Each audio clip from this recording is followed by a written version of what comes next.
자, 비타민 D. D. 비타민 D. 네, 비타민 D 같은 경우에는 우리나라에서 따로 조사를 한 적이 있어요. 국민 건강 통계에 따르면 비타민 D가 우리나라의 90%, 국민의 90% 정도가 비타민 D 부족이라고 합니다.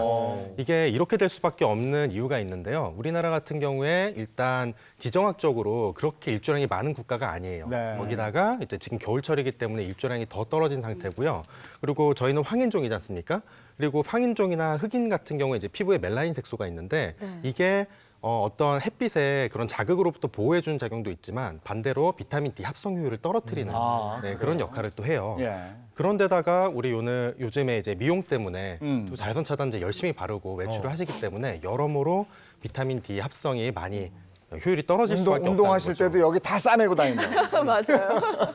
그렇기 때문에 더더욱이 비타민 D 보충제가 필요할 수가 있다는 겁니다. 예. 네. 그런데 이 비타민 D 영양제도 함량이 다 다르잖아요. 어떤 건 500IU, 어떤 건 1000IU 이런데 이것도 그러면 과유불급이에요? 많을수록 좀 안 좋은 건가요? 다행이네요. 예인 MC가 또 많을수록 좋은 거 아니냐고 혼내야 되나 했는데 네. 사실은 영양제 같은 경우 특히 비타민 D 같은 경우는 뒤에 보면 함량 표시가 같이 돼 있어요. 근데 이제 본인의 상태에 맞게 함량을 조절을 하는 게 좋은데요.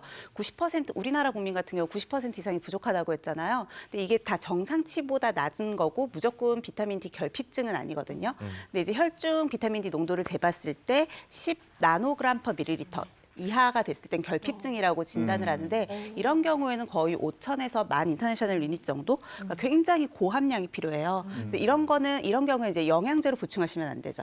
그때는 주치의와 상의를 해서 나한테 필요한 의약품, 그러니까 뭐 주사 형태일 수도 있고 처방받는 약 형태일 수도 있는데 이렇게 해서 드시는 게 가장 안전하고요.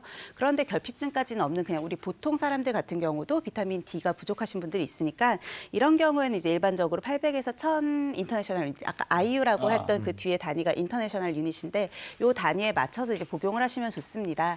비타민 D를 드시는 이유가 보통 이제 뼈 때문이잖아요. 네. 그러니까 뼈 건강을 지키기 위해서 비타민 D를 드시기는 하지만 사실 1년 동안 드시는 비타민 D의 양이 50만 인터내셔널 유닛 이상일 경우에는 오히려 골절의 위험도나 아니면 낙상의 위험도가 더 증가한다는 연구 결과도 있기 때문에 무조건 과용량을 드시지 말고요. 본인에게 맞는 용량을 선택하시는 것이 중요합니다.